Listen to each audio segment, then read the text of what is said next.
What's the worst thing your boss has said to you?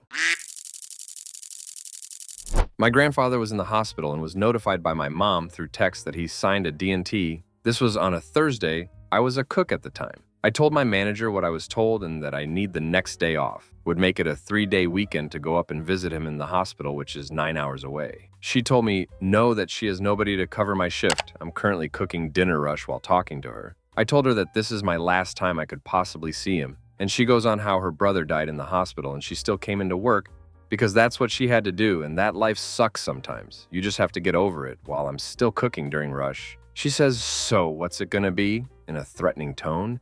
And I say, "Well, I guess I can't go if nobody can cover me." She then said, she's sorry about what's going on and thanked me for not missing the next day. Next day comes and my shift starts and my phone is literally exploding in my pocket. I'm at the hospital with my kids and wife, with my grandfather. My manager's losing it. "Where are you? Please let me know if you're running late." I sent a reply, "Remember when you said you have nobody to cover my shift? Well, you're covering my shift tonight and all future shifts. Enjoy. Oh, by the way, I didn't prep anything last night, so you better get going on all that." She didn't, as I was in a very emotional place at that time. So I sent the message, waited for it to show that it was sent. Then I deleted the number. I wanted the last word and didn't feel like giving her the chance to make it better or tell me how unprofessional I was. I didn't care. Story 2. Have a guest who described what they were looking for, clothing. To me in vague terms, I managed to deduce what they were looking for, led them directly to it, asked them if they had a size and color preference, fished that exactly out of the racks, handed it to them, and directed them back to the fitting room. Was rehanging clothing with my store ASM standing right next to me, doing another Z rack. Guest comes up and hands me what she didn't want. Asks ASM if she's the manager. ASM says yes, obviously bracing for a complaint of some sort. Guest gushes about how I'm friendly, knowledgeable, treated her wonderfully, found exactly what she needed, and that I deserve a raise. ASM point blank, "She makes too much already." Story 3. Manager called a store meeting to discuss how sick calls were costing us big time. Said, "Everyone who calls out costs our store $10,000 a day in lost sales." My man straight up told everyone how valuable their labor was to the company, in stark contrast with how much we actually made per day. Story 4. Boss told me she didn't know what happened, but that I was not the same person from the previous year. She wanted that happy, cheerful person back. She knew what happened. She was at my father's funeral 2 months before. Story 5. My boss came up to me and saw I was on my phone when the store was dead. He said, "I can't make exceptions for you. We are not friends and the rules apply to everyone." I said, I agreed, and it was fine. Then I called HR and told them about the $50 he took from the safe and used to buy an Amazon gift card, as well as a screenshot of the receipt. He was fired 18 hours later. Story 6. I was working on a dev apps team for a major ISP, and we were told to finish work on a project by the day after Thanksgiving. We ended up working till midnight the day before Thanksgiving, all day of Thanksgiving, and all night to midnight. Basically, it was 44 of 48 hours on our desk, heads down coding and testing. We turned the project in at 4:30 the day after Thanksgiving, and when the CTO accepted the submission, she said to us, and I quote, "You should not have taken so long to get this done. Not only are you not qualified to work at this company, you are not qualified to work as developers at all." The next Monday, they announced the sale of the new software package to another company for $4.2 million. All 3 of us turned in our resignations that day. Story 7. Worked for a small, understaffed eye clinic with only 3 staff and the doctor. We were down to 2 staff and the doctor when I quit. We worked our assess off and kept it running. 6 months and the daughter finally gets around to doing my 90-day performance review. For 30 minutes, she proceeds to point out all of my flaws, how she doesn't really like me and thinks I'm not doing good at my job, how sometimes when she walks in the room I have my back to her and a bunch of other stupid expectations she had that I was never told about, when in reality I was doing the job of 2-3 people and keeping up with it. My patients loved me, and I never had a single complaint from any patient or my coworkers. I interviewed for the same position at a different clinic, and when I mentioned I quit due to only having a staff of 2-3 people, he literally blurted out, "How the hell does an office run like that? Now I have 11 coworkers, and I do 1/3 of the work for more money and get treated with respect. It's amazing." Story 8. I used to work at Walmart, and they were rolling out these new scanners that were basically large Android smartphones with barcode scanners built into them. Anyway, I normally worked in the back unloading trucks, but this particular day, I was sent out to the toys department to stock. I used the scanners to locate where items are supposed to go since I didn't really stock any departments besides grocery and wasn't too familiar with the layout. A customer comes up to me and asks for help, looking for something. I don't remember what it was offhand. The customer was nice, thanked me for my help, so on. About 20 minutes later, the store manager comes up to me and asks me to follow him to the office. After he closed the door, he told me that lady had complained that I was using my cell phone on the floor, and he started chewing me out over it. I explained that it was the scanner, not my phone. He said, "I believe you. They do resemble phones, but I still have to coach you." Walmart's term for write-up. I asked why, and he said, "Well, customer complained and I have to follow up." So basically, I got wrote up for doing my job. I was a good worker, barely called off the 4 years I worked there, and that was my first write-up. After that incident, I noticed a huge difference in how I was treated by other managers. I didn't work there much longer. Story 9. You aren't worth the paycheck we give you. I was working 70 hours a week, turning unprofitable divisions profitable for the first time ever in the history across all brands. Developed and ran the quality control process for a domestic manufacturer. Also did product development, management for the C brands the big boss couldn't be bothered to deal with. Mine sold better with fewer issues in the market. Traveled the trade show circuit 5 and 8 months a year for 5 years, chumming it up with local work crews and unions. So we weren't paying expo center rates for booth setup, carpet, power, entertainment, and other cost-cutting measures. I asked for a raise because I was making minimum wage, early 1990s, and living in New York City. I was paying for groceries with a credit card. 3 months later, I found another job. The hiring manager was incensed that the old company was paying me so little. The new boss hand-delivered my resignation letter to him at a trade show. At their request, apparently, they had a beef going back decades. The next 3 weeks were a bit uncomfortable. Last day, got 2 years back, pay and a handwritten check, and was asked to reconsider the offer. I laughed and ran to the bank to cash that check for the cash. Story 10. This was during a team meeting regarding dissatisfaction at the crafty 1% salary increase we received. Again, after CEO promised we'd be rewarded for perseverance and high productivity during lockdown and layoffs. Boss, all of us are struggling with inflation and rising costs. I'm not taking my Range Rover out as much and have a 4-bedroom house I'm selling. I will never own property unless I meet someone. Coworker is putting off having kids, and other coworker cares for an elderly relative by taking a part-time job on top of this one. I was stunned. Story 11. I worked for a startup for 3.5 years. Started as an intern and worked my way up to production manager. When it came time to decide my salary, I sat down with the then CEO to discuss pay. When I asked for a compensation that was fair and the average for my city, he said to me that it was too high for my role and that they could find anyone fresh out of college or off the street to do my job. I was floored. Fast forward to months later when the company started laying off people and folding. I resigned because I could no longer do my job as a manager, since the companies I was managing haven't been paid by us. They begged me to come and teach them all of my processes, forms, and documentation I'd set up because they didn't know how to do my job. I simply told them, "You don't need me for that. You can find anyone right off the street to teach you." Ah, sweet bliss. Story 12. I worked for a man that had a great reputation in his line of work due to his successes. I thought it would be a good experience for me. This man was downright verbally abusive to me. He would give instructions on tasks, and I would do them, but if they weren't done exactly the way he wanted, he'd yell and call me names. The final straw was when he gave somewhat vague instructions. My coworker and I both understood him the same. I did the task as we had understood it. The boss proceeded to scream at me, asking if I'm awful word this and that. None of these were life and death situations. I finished the day and completely ghosted him. No notice, no text, and blocked him from contacting me. Story 13. I was a week into a new job when my best friend's mom was put into hospice. I warned my boss that I would be attending a funeral probably within the next couple weeks. On the Thursday morning of my second week, before Memorial Day weekend, she passed away. I was in tears when I went to my boss to let her know. Her first comment, "Let's hope the funeral is on the weekend." It was the Tuesday after Memorial Day, and I took the entire day off. Quit 2 months later. Story 14. I've got a few, all from Chipotle manager.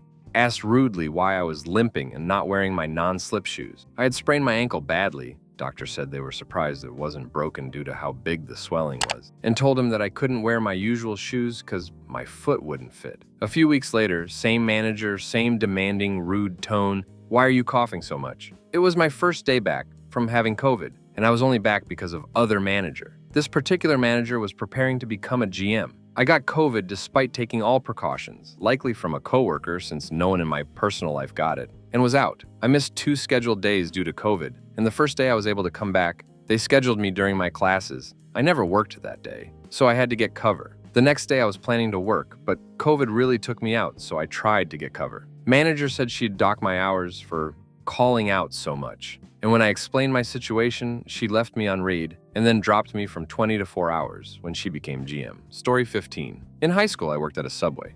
My boss asked that the team come in on a Sunday night after closing for a meeting. As soon as everyone was settled, my boss said, "We all know there is one person in this room who isn't efficient like the rest of the team, and it's becoming more obvious by the day." Anyway, she turned to me and asked me how it felt to hold others back because I wasn't quick when it came to making sandwiches and cleaning up. My boss then asked 3 others to give examples of my poor performance in front of everyone. I ended up crying out of sheer embarrassment and was asked to leave the meeting. It bothered me for days and kept me up at night for a few weeks. It's still such a vivid memory. No one has ever made me feel so low before in my entire life. Of course, at a damn Subway. Story 16, didn't you have cancer? Manager of 5 years after finding out his wife had cancer and recalling I had medical issues under his management. Medical issues that he tried to fire me over and were not cancer. I had actually told him exactly what was going on at the time. He had 4 employees total, and our offices were right next to his. How do you miss an employee having ducking cancer?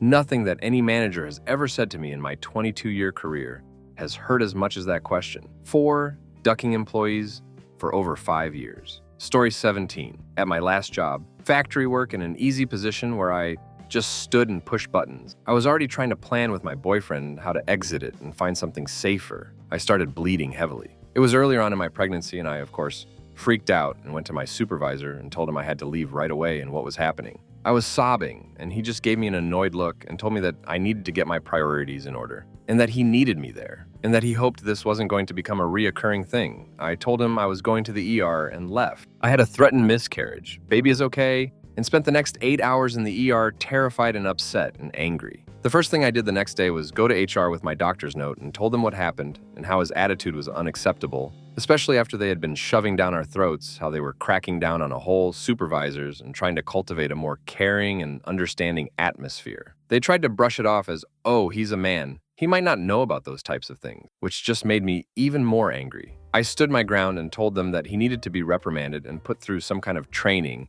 or at the very least, made to apologize. Walking out of that meeting, I passed him in the hallway and heard him careening about how I wasn't cut out for the job and always making excuses to some team leads. I regret not losing my crap on him. I regret not going straight back to HR, but now I'm at home on bed rest and have been since the incident due to doctor's orders. Most likely will continue to be on it for the rest of my pregnancy. Like, dude, have some ducking compassion. I did tell my coworkers about what happened before quitting, and I heard that he got Karened out by a few of them and that 2 of the team leads requested transfers to different lines. They'd apparently had crappy experiences with him trying guilt trip over leaving early for medical emergencies with their own kids, and that was kind of a last straw thing for them. Hope that a hole gets heat exhaustion. Story 18. District manager. Why haven't you been hitting your sale targets? Me. Sorry, I've been tired and distracted. I just found out the other day my mom has breast cancer. District manager. Well, everyone has things going on in their lives. Story 19. In the early 80s, my middle-aged, married father of 3, boss, used to tell me what he wanted to do to me stuff and show me what a real man does to satisfy a woman. When I finally had the guts to turn him in, at the urging of my future husband, to corporate 2 states away, they had a stern talking to him and left him in position, sitting 10 feet away from my desk. He spoke all instructions for the next 6 months to my coworker, foot away, same office space, instead of directly to me. I finally found a better job and quit. 6 months later, my coworker followed me to the new company. This is what women put up with in offices at the time. Story 20. Worked for Amazon. Boss had his bootlicking underlings tell us that because we couldn't handle Amazon's increasingly ridiculous workload, the boss had to put off buying his house for a while. Amazon contracts out its delivery service to delivery service partners. This is so that the DSP takes all liability and can have their contract immediately canceled if it is found out that the word union was uttered. Amazon provides all the vans and the software to do the deliveries. The DSP owners also gets a chunk of money up front to do things like hire, train, equipment, and other bits needed to get the balls rolling. Once it's going, Amazon pays the DSP for every package they deliver. The drivers, what I did, are also supposed to get bonuses if we exceed their metrics, but it isn't given directly to us. Rather, it is given to the DSP owner to distribute as they see fit. They rarely see fit. That goes straight into their pocket usually. Well, when the workload keeps going up, making Christmas time look like easy training routes, that bonus money dries up because nobody can successfully exceed the metrics. This is what was happening when the lovely fateful comment was made. Story 21. Back when I was a student, I worked as a waiter. The place was sold and the new owner was a horrible person. The new boss worked 6 days a week, and on his day off there was no manager. We were instructed to call him in case of emergency. The kitchen messed a client order, and to apologies, I offered for free a 12 Oz glass of beer. It had always been the policy to give a little something when an order was messed up, and I genuinely did not think I needed to call the owner for this. Anyway, the next day he questioned me on the free beer I gave, and I explained what happened. I thought he was asking because he wanted to know what went wrong with the meal. He then asked who authorized me to give something for free. I said no one. I took it upon myself. To which he replied, "You are an employee, and as such you don't take decisions. You do what I tell you to do and nothing else. If I asked you to get down on your knees and wash the floor with a toothbrush, you would do it because I say so." Story 22. I was 4 months away from getting out of the Marine Corps. I had just gone home on a Red Cross message because my father was dying of cancer. He survived but was withering away slowly, duct cancer. I was awaiting a medical discharge for my shoulder and was told by the chaplain and Navy personnel I could be sent home early. Awaiting orders, they called it. Basically, I wasn't any use due to my disability, and there was no reason I could not await the discharge papers while I was home with my dying father. Base chaplain spoke to me, let me know I should go to my first sergeant and let him know about my situation and ask for his approval to begin the process. I stood in his office, told him the whole situation, my discharged dying father, and I wasn't any use to the regiment since I was an infantry marine, and I was just there while recovering from surgery till they found I hadn't gotten any better. Some quick background: 3 years earlier, when I was just a private in my infantry unit,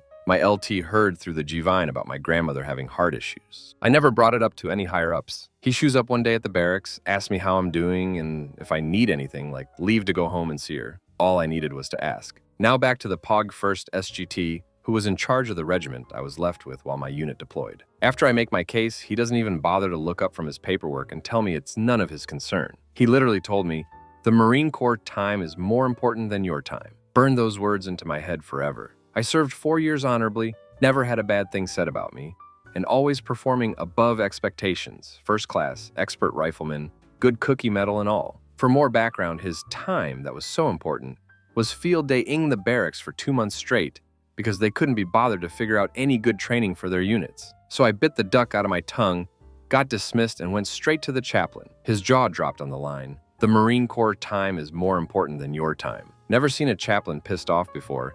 He told me to request mast and to do it right now. So I did, got brought up to see the regimental captain, asked me nicely to explain the situation, and just listened. Didn't say anything negative to me. While I'm sitting there, the first calls him. I hear him yelling over the phone asking for me. He puts it down and asks if I want to talk to him before I go speak to the regiment's call. Told me I didn't have to talk to him if I didn't want to, as was my right. Said no as loud and clearly as I could without yelling to make sure he heard me over the phone. Nodded and hung up the phone. Never even made it to the colonel's office. 2 days later, my discharge had been fast-tracked and approved. No idea what happened to that piece of crap, but it left a bad taste in my mouth about the corps. There really are 2 Marines Corps, the grunts and all the rest. We had our share of bad officers and NCOs, but never seen the kind of duckery I saw in my little time with the regiment. Story 23, short and sweet story. Basically, small business of 20 staff, person I worked with was an alright coworker, got along well enough. They were promoted to manager, became an instant a whole. Everyone hated her, people started leaving. I had a meeting with her to discuss my issues with how I was being treated as a person and a mother of a young baby at the time. She told me, work is more important than family. I handed in my notice the next day and left 2 weeks later. I was the 3rd person to leave. Another has left since. Preschool. We worked in a preschool. Story 24. I worked for an office supply store, Office Depot. We usually had a store manager, an assistant store manager, a customer service manager, and an operations manager. I was the customer service manager when our assistant store manager quit. Steven, our operations manager, was promoted to assistant. I made the lateral move to operations to gain more experience. Then our store manager, Ed, quit before we even managed to fill the customer service manager position. Steven and I ran that store, just the 2 of us, for 3 months. The company wouldn't allow Steven or I work overtime, so I had to stretch 40 hours across 6 days, and Steven stretched his across 5 and worked open to close on Sundays. The amount of time I spent there, off the clock, till Steven got there to close. I mean, the store cannot not have a manager there. Our manager's shifts typically overlapped a few hours, so we could trade off what had happened in the day and what needed to get done that night. Steven would walk in, and the second he was on the clock, I was out the door. As the operations manager, I was in charge of handling returns that either needed to go back to the manufacturer or be destroyed. That took a lot of time off the floor on a computer. I also made the schedule for the whole store. Again, a good amount of time on the computer. Well, they finally filled the store manager position with a man named Darren. He came in and on his first day, he asked, "Do all the managers share one office?" I said, "Yes, we do, but we all have our own desk." It was cramped, but it worked. He said, "Oh no, I doesn't share an office." He then asked a manager in training, Trisha, and I to remove all of the desks and replace them with a display off the floor. He even changed the lock on the door so Steven and I couldn't even get in. I try and explain that I need a computer that's just for me to do my job, returns and making the schedule that he refused to start doing. He said, "Just use either the computer in the break room, the one that most people used to clock in, request time off, check their schedule." That just wouldn't work because I was not allowed to leave any off that up for anyone but myself or other managers. So I would gladly have to log out to let them use it. It's more their computer, so of course I will hop up for them. His other suggestion was one of the computers at the front that people in the copy and print department use. Customers also use them. So that wouldn't work, he said, and I'll never forget it. "None of that is my problem, just figure it out," and slammed his office door in my face. The time it took to do those jobs after that tripled, and that didn't make him happy either. Story 25. I used to have a terrible boss, and she said terrible things to everyone. But this was to a coworker. We worked at a restaurant, and my friend went to school 2 days a week. She decided to quit school for whatever reason, and the next time my boss saw her, she said, "Hey, beauty school dropout." This absolutely crushed my friend. It happened years ago, and I still feel bad for her. Story 26. At my first ever job, during the interview, the owner and I discussed at length my limited availability as a high schooler taking college courses. For the life of her, she couldn't remember to give me Mondays and Wednesdays off for my college classes. She would schedule me for those days every week and act inconvenienced when I would bring it to her attention. After requesting a specific day off months in advance for an important school field trip and talking about my excitement for the trip every day for a month, I find out she scheduled me for that day. When I went to tell her and remind her she had written it on her personal calendar in her office so she wouldn't forget, she yelled at me and said, "You are so rude! How dare you tell me how to schedule my staff?" That was my last day there. I have lots from the sushi restaurant I worked at for a little over 2 years. The first few that come to mind. 1. While watching a TV setup for customers to watch while eating and seeing a gay couple on the Lifetime channel kiss. That is just so wrong. They shouldn't be allowed to do that. It's disgusting. Don't you think so? 2. You could make better tips if you lost weight. 3. Call me Appa when talking to both me and my sister-in-law, who is Korean. 4. You have the next week off. I'll call you when the next schedule comes out. This was his way of firing people. I never did get the next schedule. The owner was a banana head that stole 50% of my tips at the end of every night. He refused to hire male waitstaff because he claimed they didn't make as much in tips. His restaurant burned down, and ever since reopening, it's easy to tell just from walking by that his business is in the crapter. At the time, while working both of these jobs, I was young, naive, and it was all too easy to take advantage of me, my inexperience, and my work ethic. The sad part is, both of these establishments were mom-and-pop type businesses, which I try to support before corporations, franchises. Story 27. My grandpa passed away very sudden and unexpected a few years back. And by sudden, I mean sudden. He was perfectly fine up to his last day. We had plans to get dinner that night. Something felt wrong, and I tried to call before I went to his house. He didn't answer. Intuition started screaming at me. He had passed, and don't go to his house. And I didn't want to listen to myself. Still the most bizarre feeling I've ever had. But intuition was right. He told his friend that morning he didn't feel well. He died on his couch. I had tried to call out for that next day, but no one could cover the first hour and a half, and I still had to go in. Every day I had to drive past the funeral home he was in, including that very next morning. He was like a second father to me, to the point that the rest of the office knew how close we were. Small office, but still. Even the hard-ass doctor I worked for at the time asked when she found out, "Why the duck are you here? Go home." And I numbly said, "Because you don't have an assistant until 9. I gave my boss my PTO request as soon as I knew the day of the funeral, visibly on the verge of tears and barely keeping my voice steady. "I don't know if office supervisor told you, but my grandpa passed away 2 days ago." Her response? Cut me off, snatched the paper from my hands and said, "That happens," and walked off all irritated I was asking for a single day off. He wasn't even 70. He also was not retired. She pulled the same attitude when office supervisor's husband's uncle was moved to hospice that winter with less than a month to live, and she asked for 3 days for them to go see him, other side of the state. Boss tried to deny her, saying that he would get better. From hospice, less than a month to live. Bonus point. At my review about 3 months after my grandpa passed, she essentially called me a good worker, but terrible person. That was the only thing I remember of that year after his passing. Depression wiped out all the memories of the rest of the year. Story 28. I've got one. I worked night shift at a department store, setting up shelving and cleaning for 3 years. In the first 2 weeks, the floor manager assistant decided he had it in for me. I did literally nothing to deserve it, and would hound me all night trying to push me harder and harder instead of doing actual work himself. One night I snapped and asked him why he had it in for me. Why isn't he doing something productive instead of harassing me? And he pushed me into an aisle and stood over me. He was at least 5 floors taller than me and said, "I could punch you in the face right now and no one would ever know it was me because there's no security cameras around here," then walked away. I was freaked out but still came in the next night to the shift manager asking me in for a meeting before we began. I get into the meeting room and there's this guy who's been harassing me, and he's got a black eye and a split lip and flinches visibly when I come in. "Does he really have to be here for this?" he asks, and the manager says absolutely yes, because you're claiming he assaulted you and we need to review the evidence. I'm sitting there in shock. I've never touched this guy. I've never been in a fight. And he's claiming I beat him up. So he explains what happened. When we went into that aisle, apparently I flipped and punched him a few times, and then he went home in a panic because he was scared of me. The manager is sitting there just nodding and going the whole time. Finally turns to me and asks what I think happened. Pretty obvious that he doesn't believe the guy. And I just said, "I didn't touch him. He pushed me into an aisle and made a physical threat." The manager turns to the assistant manager and says, "Well, we reviewed the video footage," and the guy's face dropped. Instantly, you could see he was panicking, as he was convinced there was no camera in there.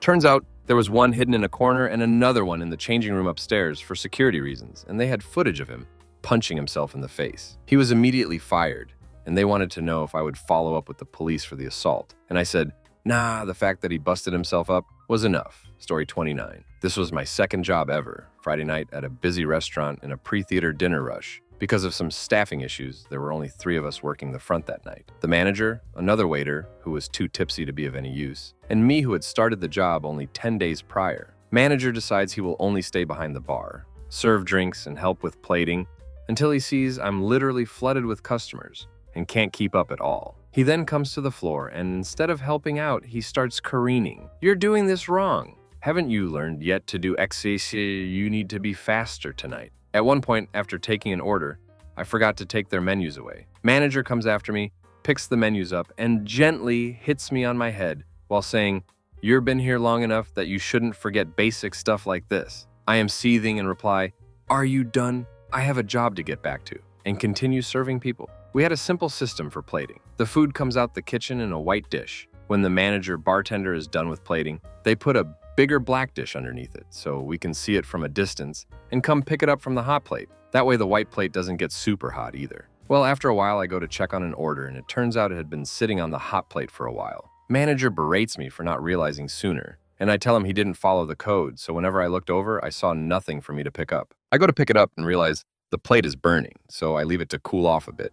Manager sees it and tells me to quit being such a little Karen. I was just in shock and I didn't know how to react, so I kept on working. For the rest of the night, I just told every customer that the restaurant pockets half of the gratuity fee, so if they wanted to tip, they should simply not pay the gratuity fee, not mandatory, and do it separately. By the end of the night, the kitchen staff had realized how awful the manager was and had prepared me a special meal to pick me up. I ended up not showing to work the next day, Halloween full house, and I told him it was exclusively because how awful of a human being he was. I later found out that a lot of the other workers quit too, and the restaurant had to close down in the space of 4 months. Story 30. I have a few from the same psycho boss. I worked as the receptionist at a mom-and-pop CPA firm when I was 21 years old. I was getting paid minimum wage and lived on my own, and everyone else there was an accountant or similar, so they were making great money. My boss pulled me into her office one day to ask me why I didn't wear nicer clothes. She asked me where I bought clothes from, which I told her Target and sometimes JCPenney when I could afford it. I always dressed nicely, ironed and presentable,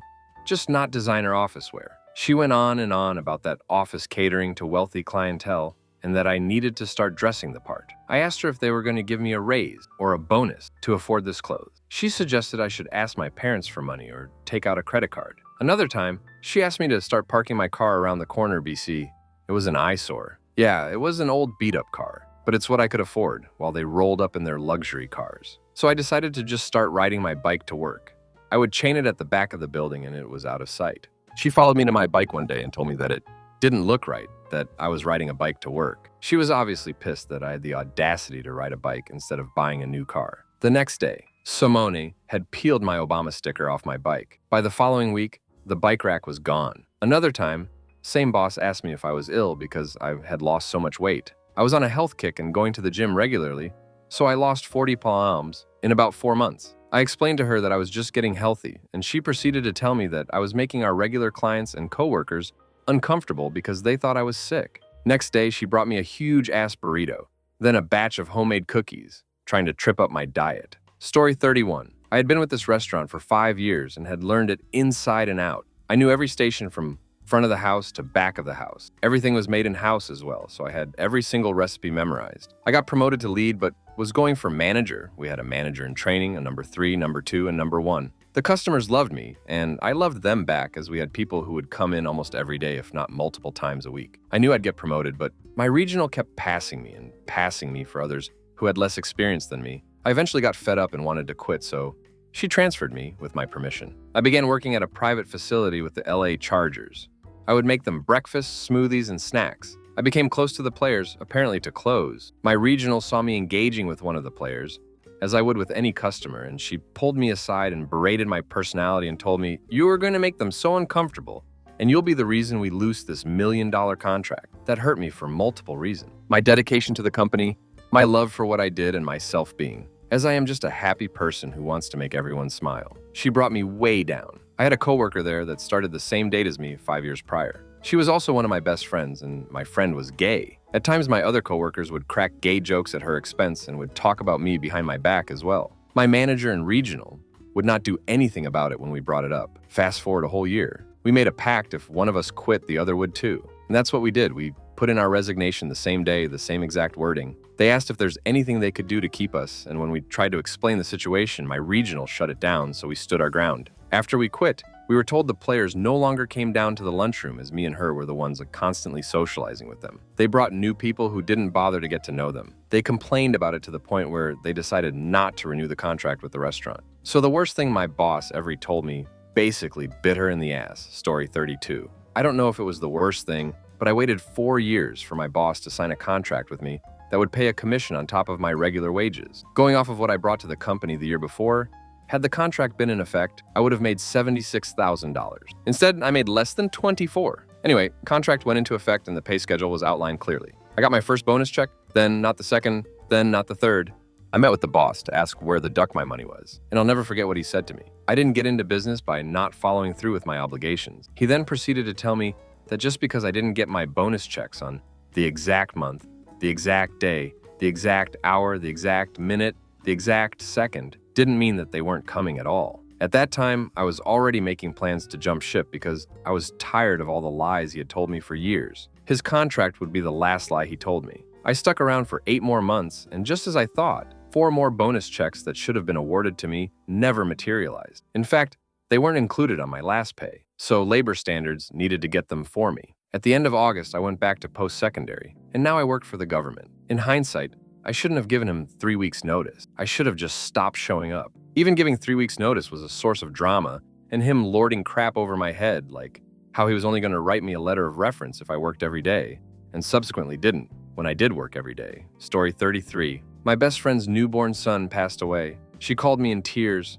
I told my boss I needed to leave right now. My boss looked at me in disbelief. So, her son has already passed. It's not like you can do anything for him now. Story 34. I was pregnant with my second in late 2019, had him March 2020. I was again very sick this pregnancy constant, throwing up with nothing that would help, and gestational diabetes, which wasn't found out until after this incident. One day I was getting ready for work and my parents happened to be stopping by, so they were going to drive me to work. I had been feeling really sick that day, and when they arrived, I had been in the bathroom getting sick. I ended up passing out for a couple seconds while on my knees, I front of the toilet and also slightly hit my head on the way down.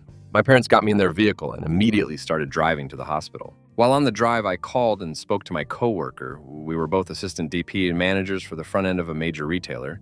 The managers were in a meeting. My shift was supposed to start in about 20 minutes at that point, and informed her that I wouldn't be making it in as I was headed to the emergency room. Not even 5 minutes later, my phone rings and it's my store manager. He was very loud and had a lot to say, but the main point was that I should have called sooner, and I'm expected to be in for my shift right away. No matter how many times I tried to question how I could have scheduled my puking AMD fainting for earlier, he never changed what he was saying, just repeatedly saying I didn't give them enough notice. My dad, Rest in peace, Dad XO. Heard everything and was livid. I was still trying to not puke more and keep my head up on the way to hospital. I ended up just hanging up, and when I was able to later at the hospital after being hooked up to IVS, I called my union rep, who had already received word from the store's HR that my manager had emailed them already because he knew he had messed up big time. Story 35.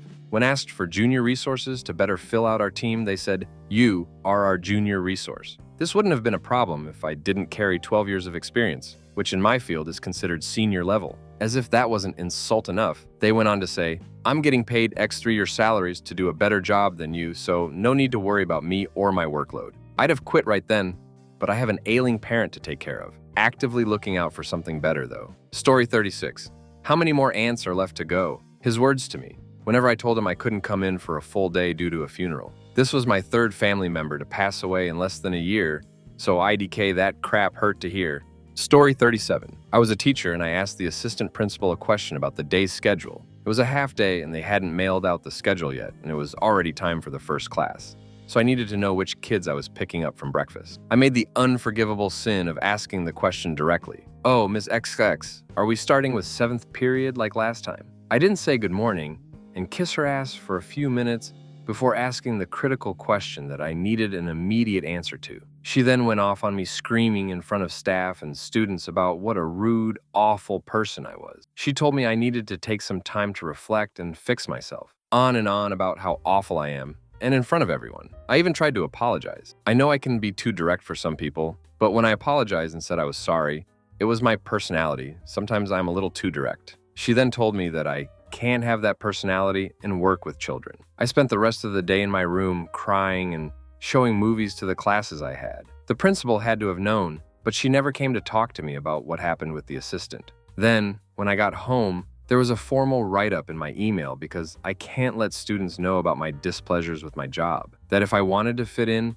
I needed to understand that people are stressed, and I needed to be more courteous. Nothing about how if everyone is stressed, screaming at someone in the hall in front of everyone was out of line. No, it was all my fault for not saying good morning. Cue the shocked Pikachu face when I quit. I tried the union route of requesting transfer and got guided around until my sick days ran out, and then was told it was too much of a hardship for the school to lose me. Oh well, now the district lost me too, when they had 4 other openings for my position. I work in insurance now. It's great. Story 38.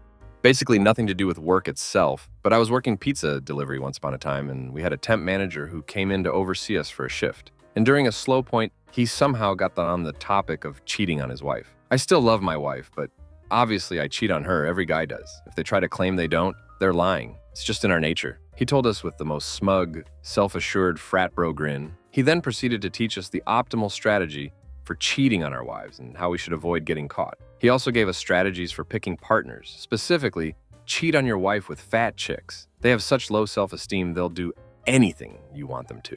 I always used to see those scenes in movies with the get guy hitting on girls and giving them the "you know you want it" lines, and thought they were super exaggerated, unrealistic. Nobody in real life actually talks like that. I would tell myself, even the sleaziest of dudes has a sense of propriety about his shifting it. I no longer think of those scenes as unrealistic or exaggerated at all. Story 39. I had a friend at a restaurant I worked at that trained me in and made sure that I got a free meal each day. Starving art student and all that. Eventually, he started teaching me the line and got me bumped up from dishwashing to working alongside him on the line, which came with a nice raise. We would even hang out after shifts and play a couple hours of COD Zombies or Borderlands. Well, one day I walk in and the owner's in tears.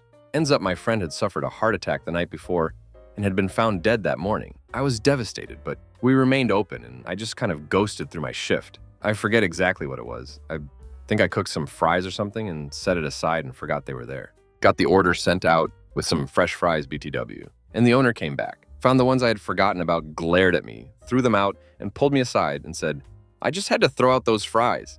You need to do better work. He would be so ashamed of you right now." I just looked at her and then proceeded to walk out without saying a word. Story 40. Back when I was doing enterprise computer server support, some 15 plus years back, our metrics and rewards, and our bosses too, were set by how many cases we worked. There's so many better metrics, but alas. My then boss, Lou, who was an average boss at best, would meet his team monthly one-on-one to discuss their metrics, etc. Note that this team was not dozens of people, it was like 8 or so. He wasn't in a hole or anything, just didn't seem to grasp basic facts from time to time. Lou, DS, I noticed that last month you really weren't pulling your weight. Your cases handled closure ratio was only 60% of what it normally was the previous few months. Yeah. So there were 4 weeks last month. Remember how I took a 2-week vacation? Lou, yeah, and? So I was only in for 2 weeks last month. Literally in the office, only half the time I normally was. But you're saying my metrics are not 50%, but rather 60%? That's pretty awesome, actually, right? Lou, just make sure it doesn't happen again. Bewildered. Okay. A week later, I put in a request to work in another DEP team, whose actually good managers snatched my ass up immediately when they heard I wanted to move, because they knew my productivity. I transferred teams before the next month's stats came out and basically rose meteorically from there. It was so baffling, though. Not like he had dozens or hundreds of nameless underlings like in some massive call center. I was literally one in like 8 people on his team, sat 2 desks away from him. Not only did he forget I was on vacation for half a month, he didn't immediately understand why that would lead to less work being done that month. Story 41. Your dreams are over. The future you imagine no longer exists. You need to accept that. She colluded with the head of HR to ensure that I stayed at the bottom of the salary band for my position because she was afraid that her boss would recognize that I was much more qualified to do my and her job. She and the HR person were publicly fired, but it was after they managed to get me fired. It still hurts when I think about it. Story 42. I asked to be put on a 2-week low while I dealt with my abuser in court. It was denied. I cried and my boss saw the tears, so she pulled me aside and asked what's wrong.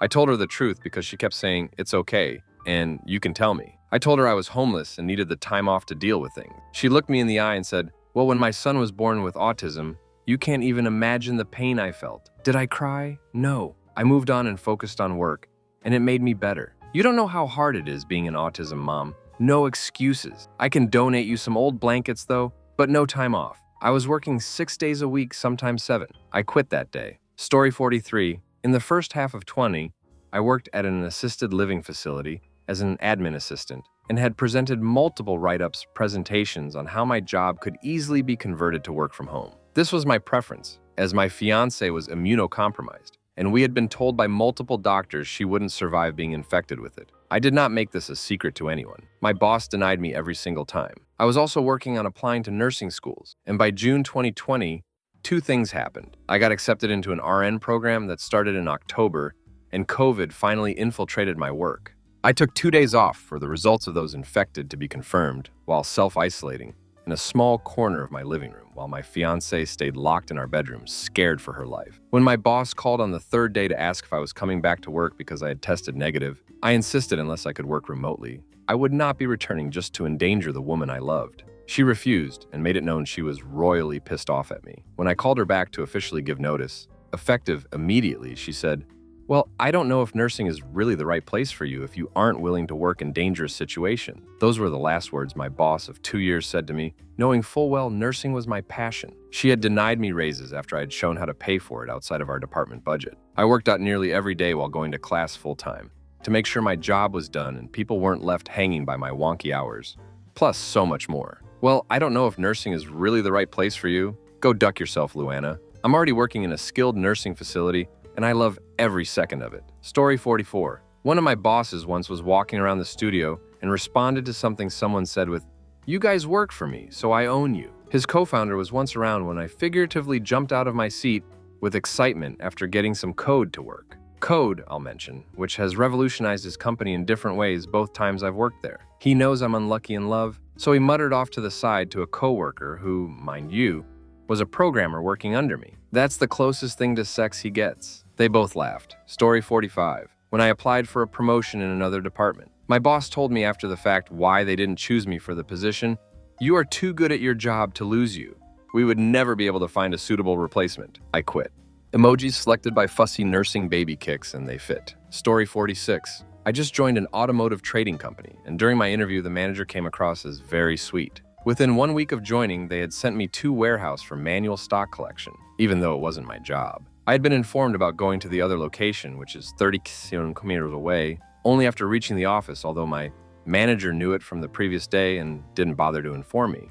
I could have directly go on there as it was close to my residence. After doing manual stock taking the whole day for more than 12 hours with blue-collar employees, I got a call from my manager to make sure that I hadn't missed out on any email. I received more than 150 emails from suppliers and customers throughout the day. Once I get back home, even though someone was covering up my actual work in the office. I informed him that I had a very long day and I will only be checking it tomorrow, to which he didn't say much. The next day, he calls and screams at me for missing an order which had come in the previous day, even though it had not come in my email, but the email of the person who was working in my position before me. Basically, I had to monitor 2 emails and do manual stock taking. I listened for about a minute, and then I told him that he should ask the person who was covering up for me yesterday, and not me, since he knows what I was doing yesterday. And I hadn't missed it deliberately, but because I was told to do something else, to which he was shocked that I spoke back and cut the phone. This gave me a first gist of how the company was. Safe to say that I'm finally at a better place since I resigned a couple of months ago. Story 47. I worked for a small family-owned place as my first office job.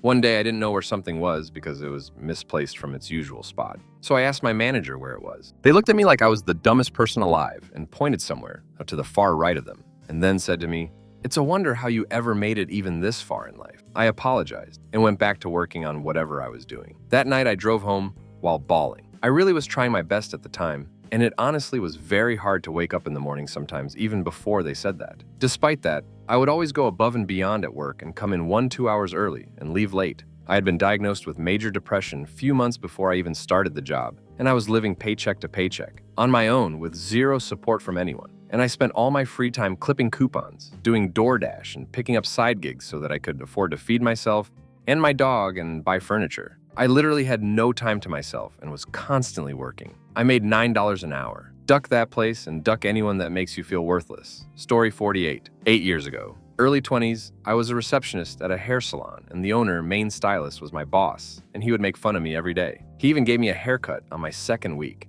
and it was purposefully a bowl cut, and I was so broke and insecure, I pretended everything was fine. I caught him laughing at me more than once. One day he looked at me, scoffed, and said, "My socks cost more than your shirt." He fired me exactly the day before my 3rd month, and I cried. I was so happy. Felt ashamed to quit as I was raised never to quit, but I have learned there's no shame in demanding you deserve better. Story 49. All the same restaurant owner. 1. Told me the delivery driver was autistic. He was not. 2. Spoke to me out loud about not doing sex because of infections. Told me not to tell the chef I'm coming after being summoned because he would get too excited. Story 50. I think the worst thing I was told was, "If you don't get everything done like you did tonight during the summer, you'll be fired." I worked overnight at a Sheetz and was made to not take a break by the overnight manager so that everything would get done by the time the one who said this came in. I quit a month later on St. Patrick's Day and found out she tried to write me up on holidays when I was unable to leave the register because we were that darn busy.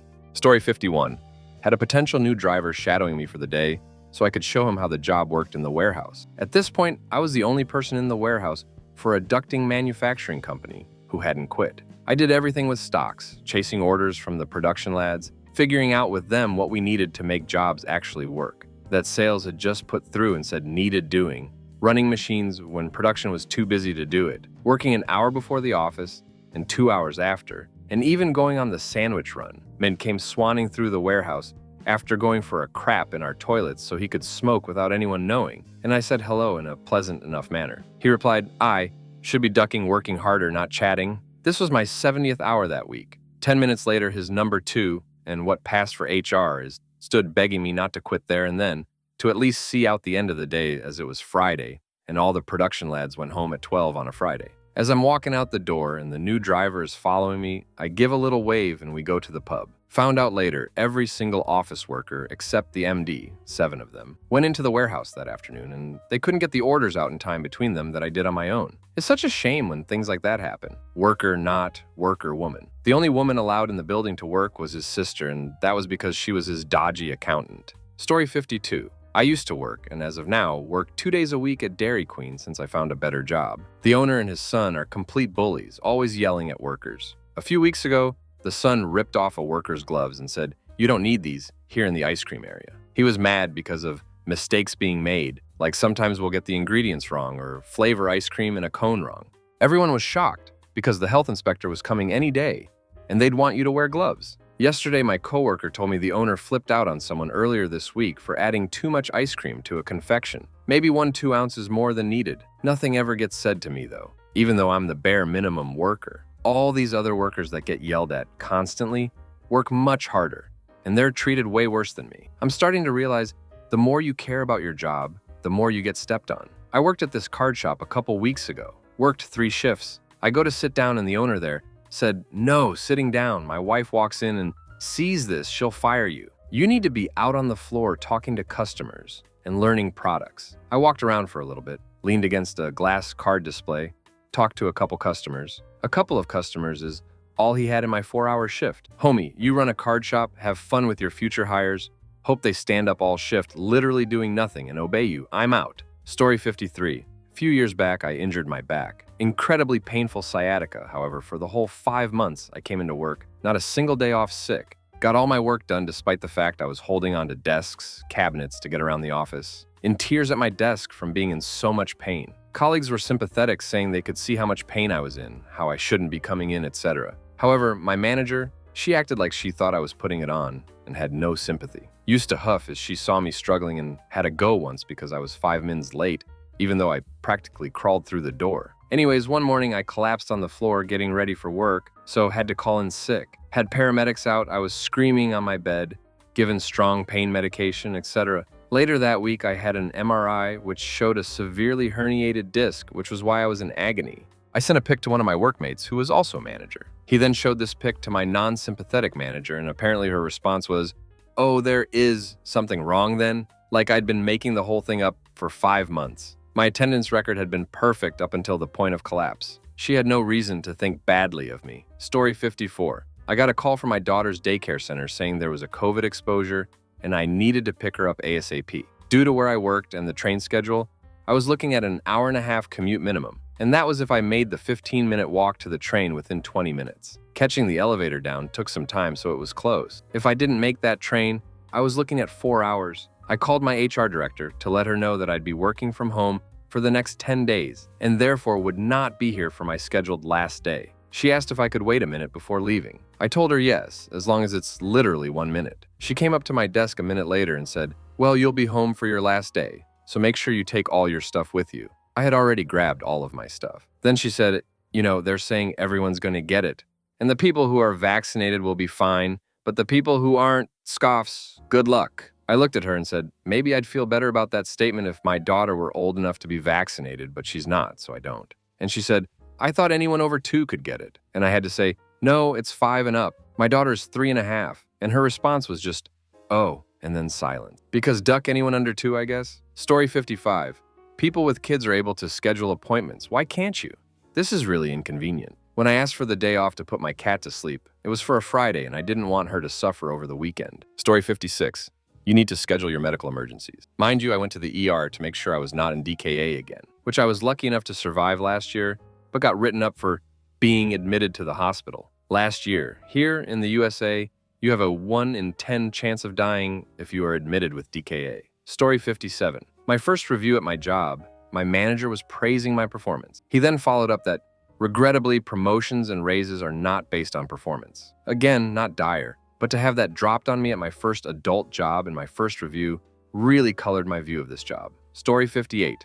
IF, then 25, found out a coworker, mom then 27, was stealing tips out of the pool for cashiers. I had literal receipts showing how everyone that worked with this cashier ended up with significantly less tips than the daily report recorded. We also received cash tips that went unrecorded, so the report was even more off because the cash tips made up most of what was counted toward the daily report. This meant that this cashier was closing tickets, but keeping the cash elsewhere. So I sat down with my boss, the owner of the restaurant, and showed him what I had found, and his first response was to ask me if something had happened between this cashier and me to make me so mad at him. The evidence spoke for itself. I was calm, cool, and collected the entire time I was showing the owner the receipts. And to make matters worse, at the time I was manager on duty, which meant I was trusted to run the place while the owner was gone. But somehow I was not trustworthy when I presented proof of an issue with a coworker stealing, not just from me, but from everyone he worked with.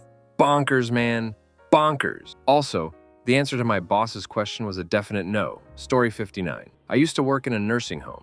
Posted here why I quit. And for the first few months, I always worked the back wings, which was just the regular nursing home area. In the front was rehab and memory care. When I was trained in, my supervisor said that I'll only be doing the back. Okay, 3 months into the job, she says she wants me to work the front. Okay, can't be the different, right? Wrong. She called me at 9 in the morning when I was at school, so I didn't pick up. She starts texting me and blowing up my phone and demands that I pick up. So I go to the bathroom and answer. She yells at me for 5 minutes about how answering the phone when she calls should be my #1 priority. I'm sorry I was in class. I don't care. You need to pick up. Then she says, I am very disappointed with your work last night. I trained you better, and went on about how many complaints she got from the nurses. And because my anxiety is so bad, I just kept saying, I'm sorry. Instead of saying that I was never trained to work in the front, I talked to the assistant Theodicrec, second in command kind of, and told her what happened, and she said that I did nothing wrong and that she'll back me up if my supervisor tries to do something. Story 60. We've laid you off before, right? You know how it is? When it picks back up, we'll call you. This was what the staff director said to me when they laid me off for COVID, oil and gas. He didn't know or take the time to look up whether they had laid me off before. It was such a prevalent thing in that industry. I left because I couldn't take it anymore. Spoiler alert, they never called because they didn't like me and didn't want me back even after loans. An old mentor took a pass at rehiring me to a different role recently. A year and a hagfish later? But I'd never worked for those.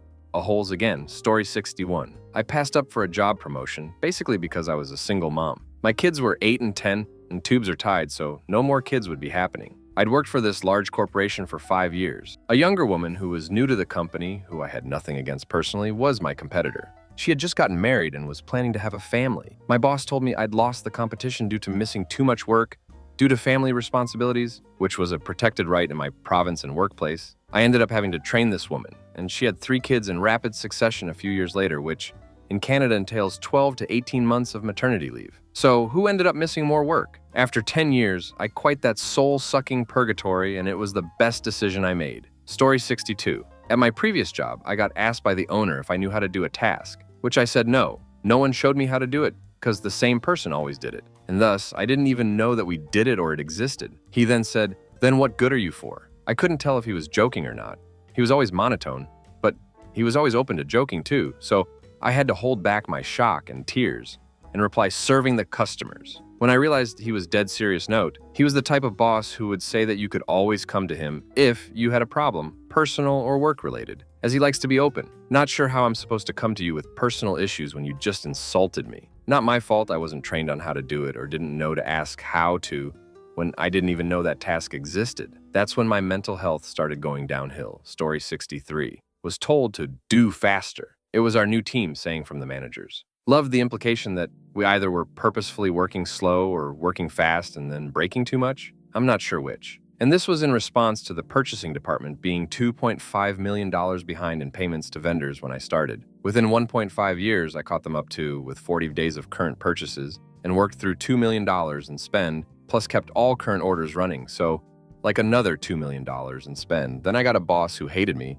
and tried to get me fired. She hated all 5 of my replacements over the next 6 months. Heard that the longest only made it 6 weeks under her and the shortest tried to quit on day 2 after she was screamed at on day for not knowing how to do her job. What the heck? Also heard she, the terrible manager, never got fired, but just resigned to not be in charge of anyone. I put up with her for 4 months before I left. Story 64. That I literally was the reason she had a heart attack. I was 17 years old, working at a family restaurant, and apparently was to blame for all of the stress in the owner's life. I walked out an hour later and her sister, co-owner, begged me not to leave. I told her I refused to be talked to that way. I never went back. Story 65. Reviewing call-ins for the previous year. Supervisor. What happened back here in May and June? You used a ton of unscheduled leave. Me.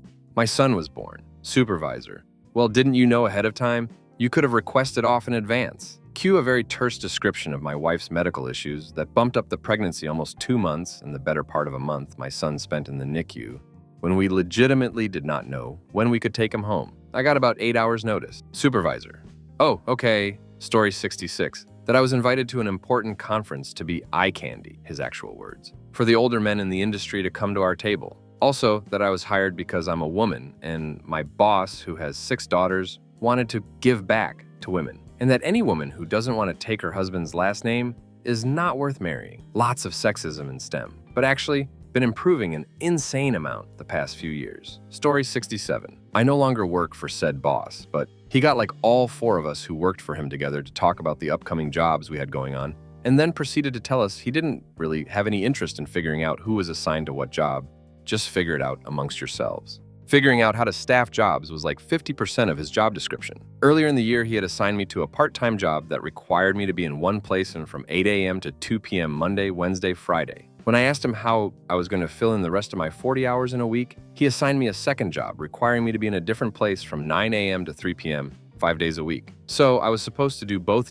Doesn't take a genius to see a problem with this schedule. When I asked him how that schedule was going to work out, he looked me in the eye and asked me what the problem was. Not to be an a-hole, but because he really truly did not understand what the problem was. Story 68. I stepped in broken glass and impaled one of my toes, needed surgery to make sure no shards were still inside and to check on the tendon, partially hit so now I can flip people off with that foot, yay. This happened on a Saturday night and I needed a week off work due to pain, not having a car, and being unable to get around on foot. Also on advice of the hospital, med certificate provided cleared me for it. My first day back, my boss calls me into her office, sees me struggling to get around even with crutches, doesn't ask how I am, somehow doesn't notice the huge bandaged appendage barely stuffed into a sandal, and proceeds to berate me that I could have at least tried to come in. Not bad at all, but that was the day I found my backbone. I stared at her in disbelief a moment, then came back with the sassiest I couldn't ducking walk that I could muster. I'd never stood up for myself before,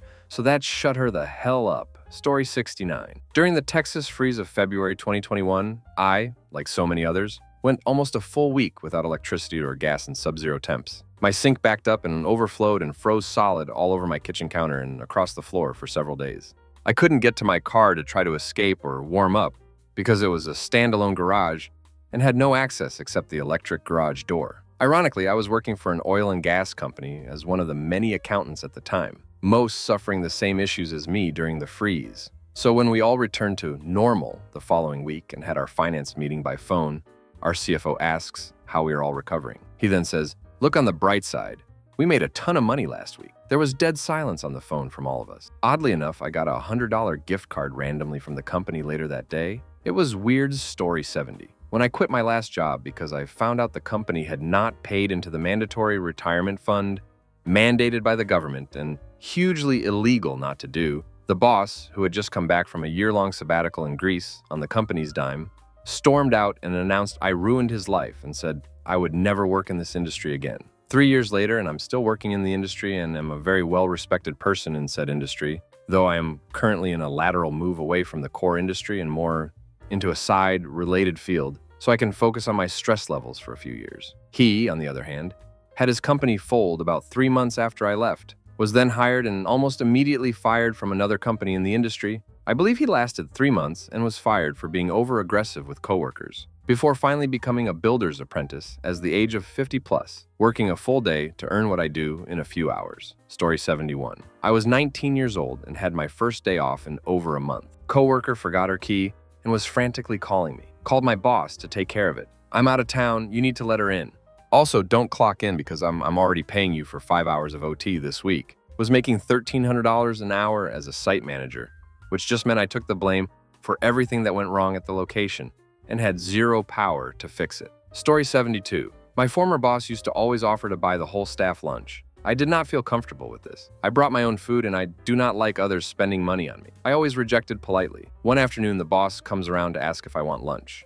I say, "No, thank you, I'm good." To which he says, "Always sunny in upstate. Do you have an eating disorder?" I was floored, red in the face, shocked. I say no and he shuffles away, seeing that I didn't like that. I have struggled with an eating disorder, but that wasn't the reason I turned down his offers daily. I left working there shortly after. Story 73. The reason I left aged care was because of something a manager said to me. She screamed at me down the hallway to give that woman something to shut her up. A woman with regressive dementia who thought she was young again and had lost her baby was just wailing and calling out for her baby. We tried redirection and tried baby dolls and so many other things, but this Karen just wanted us to drug her out of her mind to shut her up. I wasn't even working as a nurse at the time. I had moved into administration, so I couldn't have given her anything, even if it was clinically indicated, as I didn't have control of the keys. Duck her. I put my resignation in the next morning and left the industry for a break. I reported her too, but as I had left, I'm unsure if anything came of it. Story 74. Every time I need a day off, I get the,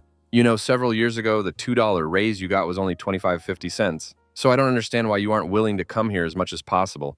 And it bothers me. You didn't jump for joy at the promotion. Do you even care about anything? Speech.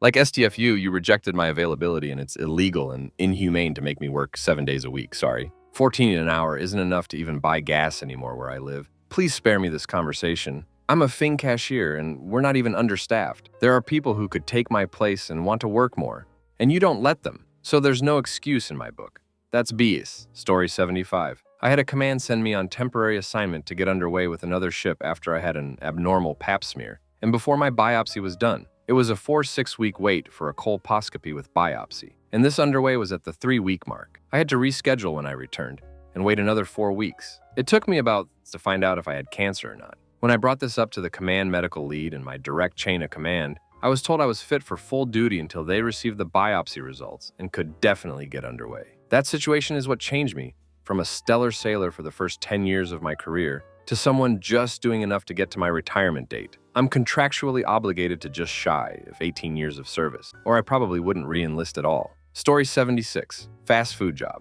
Middle of a rush, Friday night, only me and one other person working kitchen. This is normal for that place. Accidentally press fryer basket against my arm. I get a really nasty burn. Nothing life-threatening, just what happens in a kitchen. After rush, I knock on the door of office. General manager has been chatting with her friend, who is the manager of another store, for the last straight hour, not helping us at all. I show her the burn, ask for the burn cream that we keep on hand. Her response, "Why did you do that?" It gets worse next Friday. Come in for the same shift. She sees my arm, asks what happens and how'd I get such a terrible burn. Story 77. I had to call in sick and then refuse mandatory overtime.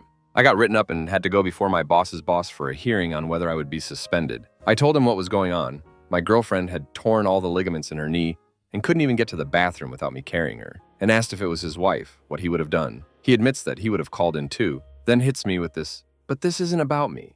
It's about you, and I don't care about what's going on with you. I don't care about what's going on with your family. I don't care about what's going on in your life. What I care about is that you are here when we tell you to be here, and if you can't, we will replace you with someone who will." Story 78. I got a degree in English, and everyone always said, "Oh, so you're going to be a teacher." My stock answer for this was, "Nah, I hate children." It usually got people to shut up at the very least. My manager responded with, "Does your partner know you feel that way?" Excuse me? Needless to say, I never used that line again. And I am child-free BTW, but it's none of her goddamn business. Story 79. A rule around the office was, you always had to go by my boss's office to say good morning within the first 30 minutes of the day. On my second day of work, I didn't realize the seriousness of this rule and left for a meeting before he was in for the day. When I returned, he said, "If you ever forget to say goodbye to me again, I'll lay your ass out." Story 80. I drive all over in a company car for my job. My brakes failed. I had to swerve across lanes so I could hit a curb and grass to slow myself down, and pulled into a petrol station's garden. I was lucky that when I pulled across lanes, the oncoming traffic had a red, so they were stopped at the lights. After getting the car towed and getting back to the office, I told my boss, blow by blow, what had happened. His response was, "Oh crap, do they know what's wrong with the car?" I suspected that to this man I was nothing, but always good to get confirmation. Story 81. I was working the night shift at a hotel, 8 hours through the night, and on the typical night I didn't see more than 1 or 2 people for the first 7 hours. I was expected to stand at the desk the whole time unless I was actively cleaning the lobby. Basically no sitting down at all. One night, I pulled a tall chair behind the desk. Next day, the boss said she saw me sitting on the security cameras. She actually told me I'm not allowed to sit because being comfortable is unprofessional. She explicitly told me that if guests saw me in a state other than discomfort, it would make them think less of the whole hotel. I hadn't actually seen any guests all night, as it was the middle of winter, and the hotel was almost completely vacant. Story 82. On newly graduating, I worked for a corporate-owned group of veterinary clinics. On my review, I was asked who my role model vets working for the group were. I was told my chosen role models, with a sigh, had heart, but perhaps I should consider, name redacted, as a role model. 6 months later, that vet was disciplined by the professional authority for conducting unnecessary diagnostic tests in a manner that did not meet professional ethical standards and could be considered predatory. I'd already quit by that time. Story 83. Not me, but a dishes at an old job. Guy was in his early 50s and abused hard substances when he was much younger and trashed his heart as a result. On the way out the door in an ambulance for his 4th heart attack in 7 months, the manager said, "You better be back tomorrow or you are fired." After the dishes got out, I laid into the manager about that and said some rather choice words. I already didn't care about the job. I just wanted to rip into the frankly and bring him back to earth. I quit 3 days later. They treated the sole dishes and one of the kindest, most helpful people in the bakery like that. Imagine how they treated the rest of us. They had a huge staff that started leaving in droves after that. Lost 13 people in a month. Story 84. I clean things for a living and due to no safety wear, I got the nastiest rash from my wrists to my shoulder and from my neck down to my chest. I finally got a doctor's appointment because they're also being way overworked. And when I informed my boss I need the day off, she said, "Fine, but you need to schedule doctor's appointments for when you don't work next time, okay, sweetie?" Truly one of the most condescending people I've met. Story 85. I was pregnant and let my bosses know I'd like to reduce my hours from X day and I would leave on X day, thinking ahead about how I'd like to slow down during the last trimester as it was a stressful job. I miscarried and one of the bosses gave me a big hug and told me I should go home after coming in for the day. A few days later, I mentioned that I wouldn't need to leave after all. Note that they hadn't even started looking, as I notified them super early. The same boss that hugged me looked straight at me and said they'd already accepted my notice and would have to think about it, even though it would cost far more in time and money to recruit anew. Then continued with, "Next time, we won't hire a breeder." Story 86. I was called and told that my sister had 2 days left to live, and I asked my boss if I could leave a bit earlier to go see her in hospital. She told me I had to book 3 hours leave to go see her, rather than be given compassionate leave to just go. And I work in a well-staffed office, where her favorites are regularly allowed time to leave early. At the time, I just did it, but many months later when I had time to think, plus after a series of other events in this bullying environment, I'm now looking for a new job, along with a few others. Dory Cusfin. I'm a young Hispanic woman in the hospitality industry, and while working a Mexican concert, my old dusty white boss said to me, "Everyone is late," which isn't surprising. You know how your people are. This was a few months after working an event where the lights were turned down low, and when he came by my work area, he asked me if I needed an extra light to see better. Reply, "No, I'm okay, thanks, my eyes have adjusted." His response was, "I heard you do your best work in the dark," then walked away. I reported this to HR 3 years ago. He's still my boss. Story 88. On the weekend, we had to take my son to the ER due to a very high fever. Come Monday morning, he still had the fever, so couldn't go to that day or the next. Told my boss I could only work to noon, and then I had to take the rest of the day and any other day off to stay home with him, because my wife had an extremely important project due at her work and we didn't have any other family. His response, "Work's important too, you know." That's all he said to me. He was the worst person I've worked for. Story 89. Years ago, I worked in a small kitchen where people with culinary degrees went to die slow deaths. I was only like 18 and she always gave me the worst jobs on delivery day and inventory day, while she always found a way to lean or talk for hours with whomever. My best friend at the time worked with me after school and we were laughing during work while she was chatting. She decided to complain to the person that I was the worst worker and then told me that it made sense because I was the result of a failed abortion. She was never reprimanded or talked to about how she treated us back then. Story 90. I need you to smile more in email. My manager. After a sales rep got salty at me for reminding them that trying to shoehorn a last-minute buy after deadline and missing key info not only negatively impacted my workflow, but 2 other depths as well, which was something they attempted often. I think the pandemic was good for you. It helped you realize what you wanted in your career. Pause. Would you be interested in helping on the weekends going into holiday? My regional manager, after submitting my notice during the peak of the pandemic, the company was performative with protocols, wanted us to let more people in the store than GovDA regulations allowed, so people wouldn't complain on social, and had everyone quitting as a result. The gaslighting negging was hilarious. Story 91. I used to drill wells for a living. One morning I finished the to-do list the boss gave me and decided to work on a side project for the shop until we went out to drill for the day. I later found out that there was more on my to-do list that hadn't been communicated yet, which I proceeded to finish. On the drive to the job site, the boss decided it would be a good time to voice his displeasure with my work. He ended with, "If you aren't working on something that I specifically asked you to work on, then you're stealing from me." Needless to say, I was pretty floored and didn't take much initiative the rest of the time I worked for him. Story 92. I was a lifeguard at an athletic club. It was a slow day, and there were no patrons. Eventually, one comes in and starts doing laps. I think nothing of it, and watch is required. During his laps, he stops at the corner closest to me, looks straight at me, places his hand around his waist, moves it back and forth, and starts moaning. While I couldn't see below his waist, I knew what was happening and froze. He eventually stopped and finished his laps. Immediately after my shift, I went to HAR. I was told, and I quote, "These things happen all the time." I was told to just forget about it. I quit shortly thereafter. Police eventually investigated as the patron continued doing it, and he was charged. Story 93. A boss I had about 7 or 8 years ago got his position by taking the then current boss, who was quite mentally fragile and unstable, out for drinks and spiking his drink with hallucinogenic, causing him to have a full-blown mental breakdown, disappear without a trace for several weeks. After also crashing his van and then flee to Germany. The new boss told me what he'd done about a month or two after it happened. While he himself was on hallucinogenic, he also told me that he removed the quick release from another colleague's bike wheel, causing him to fly off his bike and early get run over by a truck to make sure that he was the only contender for being the new boss. Story 94. On top of my boss being a narcissist and many other super abusive, harassy things, my last boss told me that I'll never grow past my current position because 1, I was a woman, and 2, I am uneducated. I left that job 4 weeks later for a 50% raise, bought a new to me, nicer car, an upgrade from the crap box I had to drive because I couldn't afford anything nicer, and made my license plate UNEDC 8. I drove it my last day of work and he was extremely mad about the license plate. Story 95. I was working front desk at a medical office. On my very first day, the co-owner who had not hired me and who I'd never met before looked me up and down in front of everyone and said, "Yeah, you're perfect for front desk." I quit 4 months later. Would have been sooner, but it was my first job in a new state. Story 96. Had a boss, a white man, tell me that he had to take our clientele into consideration before he could hire a man for the makeup counter. We couldn't risk offending and losing customers.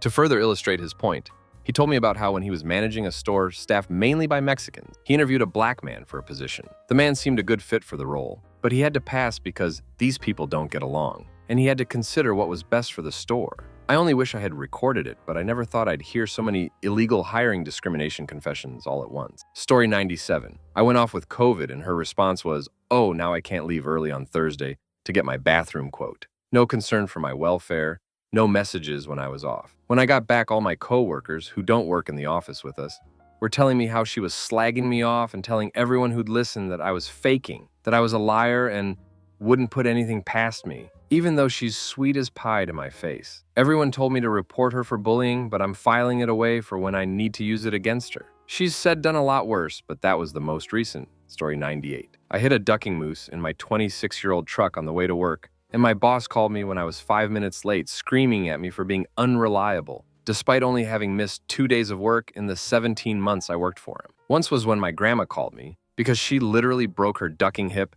and 5 ribs falling down the stairs, and the second was when I hit the moose. This was a crafty tech support job in a small town. Minimum wage was $12. You can guess what he was paying me. Story 99.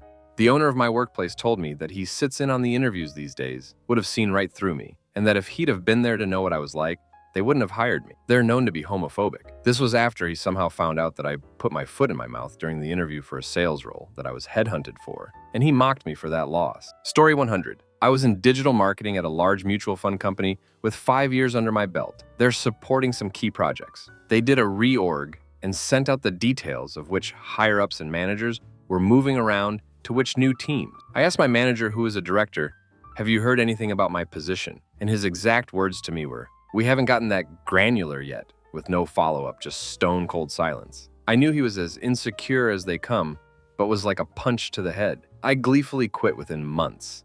And that line is a joke in our family years later. Story 111. After I challenged a double demotion with, "You can't do that, it is against the law," he responded with, "It is your fault for being on medical leave when I needed you." Background.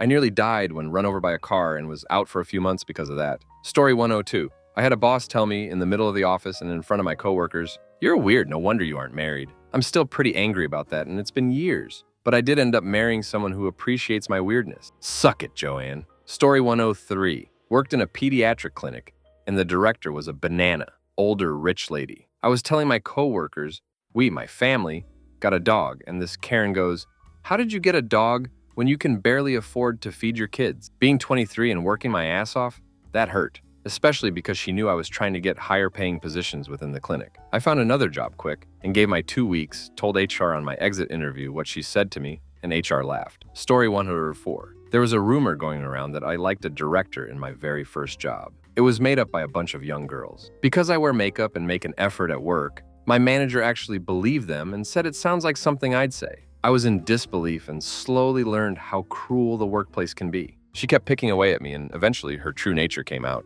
I filed a report in HR, and suddenly overnight she magically changed. Complete piece of crap. Hope she understands the errors of her ways. Story 105. I was applying to a new job and there were reference checks. He once said, "I could have fired you the moment that reference check came in." He later denied my leave for a trip I go to every year. I put in notice. I did write out said notice because I liked the other people. He had quite a bit of turnover by the people under him, and it wasn't the I'm going to a better job kind of turnover. Just straight people quitting. What's the worst employer you ever had? Story 1. Worked at a Mako. Was an estimator, but we were also in charge of moving cars. They kept the backlots so packed full of cars that were constantly sticking out super far into our driveway. We kept so many cars there, we'd regularly lose keys. Anyways, one day my manager asks me to move a car to the back. I come back and tell him that there isn't enough room to fit the car in the back without scraping a long piece of metal protruding out from an old busted up tow truck that was parked along the side of the entrance. He takes a look through the camera and insists that there's enough room and to move it. I even took him out there to go see how much room I didn't have. He goes, "Nah, that absolutely fits through there. Besides, the guy who has the keys to that truck is off today, so we can't move it. Just go, we got orders filling this place up, man." He goes back in his stupid office. I move the car. Lo and behold, I hear a long CC along the back right side of the car. I go back in the office. My assistant manager's there. I tell him about it. "Okay, don't say anything to the boss, okay? I'll deal with it. I appreciate you telling me, man." Normal rush is over with. I finish up the week. I come back next week, and they request for me to talk to my manager. He's sitting there with the assistant manager right next to him in his office. "So, I heard about this vehicle that got scratched. You weren't going to tell me?" "I told your AM." "No, he says you walked away, but either way, man, we have to get some of your paycheck to pay for the repairs." "Sorry, man. Quit that day." By the way, Mako sources all of their parts for repair from the junkyard. They get the customer's insurance, the customer to pay for a brand new part and labor, source a part from one of 6 junkyards, and make a hefty profit from that. Pieces of crap. Story 2. Walmart. I would be the only one in my department, so when I went on break, nobody was there to cover, and I'd end up working through it. I had a set schedule. When I finally got vacation time, I set it up so that it was bookended by my regular days off. So Tuesday, Wednesday, my days off. Vacation starts Thursday, ends Monday. They put me on the schedule for my off days, never called me when I didn't show up. They knew I wouldn't see the schedule because I was on vacation. Fired me when I came back for no call, no show. It stands to be mentioned, an employee died before this, and at no point did they try to figure out why they weren't coming in. About 6 months later, I was informed of a class action lawsuit about Walmart employees being forced to work through their breaks. I signed up, spoke to a lawyer, told them about how I was fired, and they hooked me up with a local lawyer. I sued for wrongful termination. Both cases were settled, and I ended up with 8 months back pay for the firing and a month's worth of back pay for the breaks. The guy that fired me got fired, and my department manager got demoted. Story 3. So, I have mostly worked in ice rinks as a skating coach for the majority of my working years, and coming up I worked in some absolute dumps of rinks. The worst one was in Norwalk, so it was a dumpy rink that had almost no money put into it. I actually really liked the owner. He was a very polite Asian man, and he was trying his hardest. He was just set up to fail from the start from the management before. He never stood a chance. Everything about that rink was 30 years out of date and taken care of poorly. The owner didn't really have the tools at hand or know-how in the business to fix the issues, let alone the capital. So issues just persisted. One day, an angry hockey dad came in absolutely furious and yelled, "Someone took a diarrhea crap in our locker room floor." I knew I had to get out of there after that day, but damn if I don't remember the exact tone and level of frustration of that to this day. The main issue was the rink just attracted undesirables, for a lack of a better word. It wasn't a place you wanted to be, and especially not stay. I leapfrogged somewhere way nicer, with way crappier management. A total a-hole capitalist who had a really poor staff under him that was totally toxic. The manager in charge just systematically picked fights with people till they left. And when it became my turn, I was happy to oblige. A couple years later, I got in at the top facility in LA, and just laugh now in retrospect at the BS power trips I had to go through just to teach little kids to ice skate. Between those two places, I felt like I had seen two really awful sides of being employed. One where the clients are just a permanent curse, and another where the management was. Story 4. College dorm maintenance. The bosses were all on substances. The head boss would make us all come to lunch meetings where he would scream at us for half an hour and threaten to fire us if we called out sick and called us replaceable. Also, there were substantiated rumors that some people were climbing ranks because of favors with the bosses. They also wedged workers against each other, so it was extremely toxic on top of the other crap. I like cleaning and maintaining stuff, but that place was an absolute crap show. Also, richer entitled students dropping their cigarette butts in front of your face and saying job security. At a season's end, we were all let go and temporarily turned into contract workers for a week. During that week, people caught swine flu and we were expected to work 10-hour days. People were borderline hallucinating through cleaning jobs on virus-induced fever and kept cleaning while they cried. Also, they never maintained the amount of proper cleaning equipment we needed, so there was a constant shortage of tools that everybody was expected to have. I finally decided I'd had enough and quit. When I went into the boss's office to give my resignation papers, I Karened him out, told him exactly what I thought of him and the location. Somehow I made the Karen cry. I couldn't believe it. His tears were delicious. I heard later that the whole cock thing finally blew up in his face and leadership with all swept out and refreshed. Story 5, lead developer for a wealthy elderly lady who somehow owned a small tech company but couldn't send an email attachment without assistance. Made everyone wear ties, even the devs. The kind of person who called people into her office and expected them to stand while she sat because all the other chairs in the room had a stack of files on them. Hired only people who had never worked in tech before. Only the most passive stayed. We had no salespeople, and the amount of clients and employees just steadily trended down the whole time. No remote work aside from about 5 months during COVID. Everyone was just sitting there in the office in masks for a year. Near the end, we had enough offices for everyone to have had their own office, but she wanted us all to work in the conference room and communal area instead because she didn't trust anyone. Completely unable to understand dev work beyond the amount of tasks completed, but wanted to be involved anyway. Incredibly overconfident. She promised my boss for 30 years that he would inherit the company when she retired. Instead, she sold out to our biggest competitor. They decided to sunset our product almost immediately. The new company has outsourced almost all Dev work to India. I pivoted into technical services. The others are still on that sinking ship, waiting to die. Story 6, an ex-boss at a large entertainment company. This guy was manic and an alcoholic. He'd say nice stuff to you and immediately start screaming the next. You never knew what you were getting. Really rude and caustic. He liked to make employees cry. No one liked him. I quit one day for my own sanity. He took it out on my coworkers. The thing is, though, I hadn't done my exit interview. I ratted him out for everything when I did. I got work elsewhere that he approached the owner, we both knew him, and tried to poach my job. His management found out how he was breaking his non-compete. Later, I was creative director at another company. I like it here. My current boss, a guy who's been a mentor and a friend, comes into my office laughing. Guess who's applying for a job? He had worked with this guy at the other place as well, and despised him too. I asked if I could come in late to the Zoom meeting for his interview, have them introduce me only for me to just say no and hang up. My current boss laughed and said we couldn't do that. Later, this guy's house got burnt down in the Eaton Canyon fires. Couldn't have happened to a better person. Story 7. I worked at a manufacturing company that made stuff out of plastic. Personalized keychains, binders, stuff for businesses to promote themselves with. It was owned by a husband and wife. They would argue so loud in the office that everyone on the floor could hear them. And without fail, every time the husband would come out onto the floor and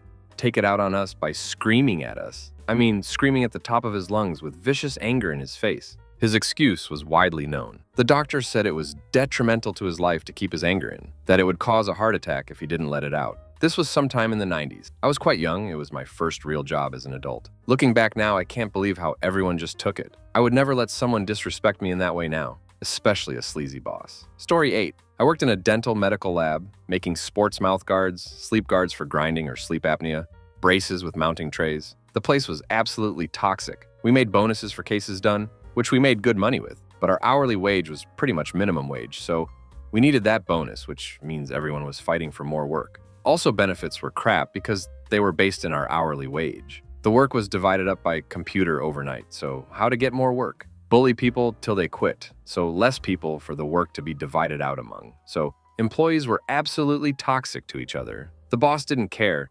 If there was an issue, he'd shrug and say, "What am I supposed to do?" and go back into his office. He knew we'd get as much work out as possible, so we could make that bonus. Then he put his 20-year-old kid in as manager, and the 2 assistant managers quit got so bad, I literally had a mental breakdown because of how bad it got. I honestly shouldn't have stayed as long as I did, but the money was pretty damn good. Story 9. I'm not going to name their name, but they specifically produced paper. It was my first job out of college as an engineer. When I was hired, I was told I would be managing the influent and effluent system. What that actually meant was often opening up the effluent machine and going inside and spraying it down. The main machine would do dumps often. An effluent system would not be able to handle it and clog up. Oh, when I say go inside, there are no actual steps.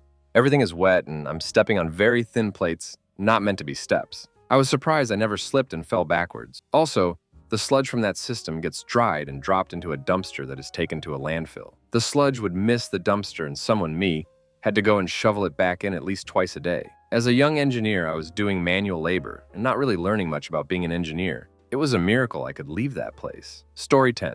It was a locally owned business. I loved the work. I loved what I did, but the owner was disgusting and a criminal. He'd pick up day laborers from Home Depot, drive them all over hell so they didn't know where the shop was, and the same at the end of the day. Then he'd drive off after dropping them off without paying them. He ripped off so many customers, so many vendors, so many workers. I had to buy material around town with cash because he owed so much money to vendors. He had an LLC in order to get out from under debts. Twice in the truck, towing an 18 trailer. I had to tell him to stop and let me out. I had a family because he drove so recklessly. I'd field calls at the office with people calling about his reckless driving, doing donuts with a trailer, driving through playgrounds. I only stayed as long as I did because I had a family to feed and I did truly love the work. Story 11. Barnett Bank. I can talk about them because they're no longer around. I worked in the corporate office. There were no windows, no cubicles, and certainly no effective management. The supervisor was one of those phony Christians who was extremely lazy. The manager thought intimidation was a great motivator. Their idea of morale was once a month. They had what they called Food Day, where people could bring potluck lunches for everybody. The bank didn't provide a thing. Wages were barely $7 an hour. This was 1990s. And when I started in a department of 20 people, by the time I left 1 year later, there was only one original person left. One time, someone embezzled $30K, and the manager called an all-department meeting. He said if the guilty party admits their guilt, they would just be fired. Yeah, right. He then told everybody that he could have hired 2 people with the money stolen. They promised profit sharing if the stock reached $55 a share, then sold it when it hit 53. Story 12. Kelsey's Original Roadhouse. Originally great under a small owner. He owned a few restaurants, had no problem paying overtime if needed, treated everyone great. One guy got sick, they sold back to corporate. Kara, now Recipe Unlimited, was meh. Cheap on every account. No OT, but would at least pay it if it did happen. Last owner came in, cheap as duck, and would not pay OT even if there was no staff and you worked 60 hours a week. Complete a hole. Once I quit, I sent him a bill with pics of all my pay stubs. They'd say 134-hour regular time 2-week period or something similar. He was such a Karen about it too. For my 10-year gift, he got me a chef jacket, my name in literally size 8 font. I went on the website where you order them. It was a $25 jacket and came with 5 free letters at that size. Would have cost him like $8 more for proper size letters. Duck that industry. Story 13. I worked for a lot of community mental health center nonprofits. The last one took the cake. I worked there from 2021, 2025. No, ducking, sick time. In community mental health, we had a ducking med clinic on site. No sick time. Oh, and you only got 10 days PTO, accrued, so have fun with that. 8 holidays, and if one was on a weekend, you lost it. They would supervise a lot of folks for clinical hours and let them lie about the hours they completed. They also stopped assigning clients therapists. They switched to an open access model where you just show up and get seen, usually by someone with less than a year's experience, or rarely the same person. It was 12+ waitlist to be seen by the same person.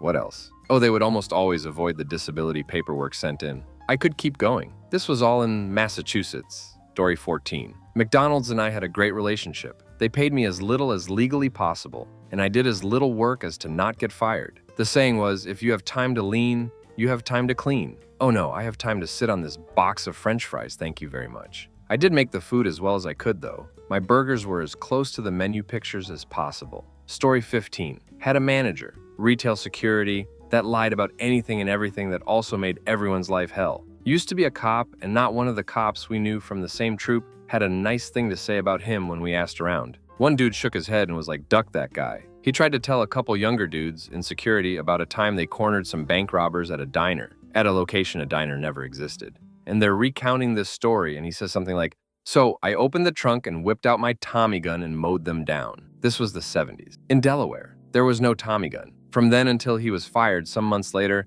I'd randomly go, yeah, you'll never catch me alive, copper, when he was around. Story 16. I worked a place where people would be looking up at 4 o'clock like, is it time to go home? Then at 5, then at 6, then at 7. There was no set schedule. They'd say, you can't leave. If leave, then they'd change the compensation to piecework. When I quit, I sued them for unemployment and won. I had a new job within a week, so not like I was in it for the money. It was the principle and to expose them to the state.